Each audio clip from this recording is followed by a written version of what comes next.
কসবা হিন্দু সম্প্রদায়ের সাথে বিএনপি নেতৃবৃন্দের সম্প্রীতি সভা। ব্রাহ্মণবাড়িয়ার কসবায় সাবেক প্রধানমন্ত্রী শেখ হাসিনার দেশ ত্যাগের পর দেশব্যাপী চলমান ভাঙচুর, অগ্নিসংযোগ ও লুটপাটের ঘটনায় স্থানীয় সংখ্যালঘু ও হিন্দু সম্প্রদায়কে নিরাপত্তা দিতে সম্প্রীতি সভা করেছে কসবা উপজেলা বিএনপি নেতৃবৃন্দরা।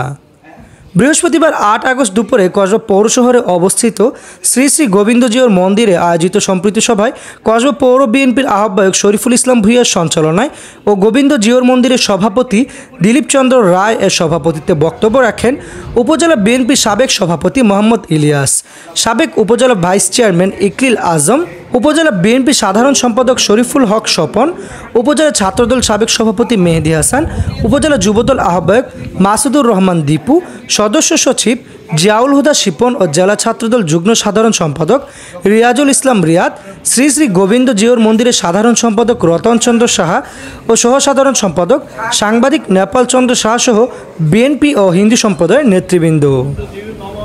সবাই বিএনপি নেতৃবৃন্দ হিন্দু সম্প্রদায়ের জানমাল রক্ষাসহ সব ধরনের নিরাপত্তা নিশ্চয়তা দেবেন বলে আশ্বাস দেন।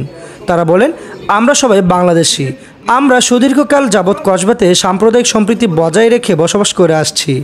অতীতেও আমাদের মাঝে কোনো প্রকার অসাম্প্রদায়িক কর্মকাণ্ড ঘটেনি। অতীতে বিএনপি শাসনামলে হিন্দু সম্প্রদায় ও তাদের ধর্মীয় উপাসনাগুলো সুরক্ষিত ছিল। বর্তমান আমরা সার্বক্ষণিক আপনাদের পাশে আছি। Saidul Islam, voice of Kasba, Kasba, Brahmanbaria.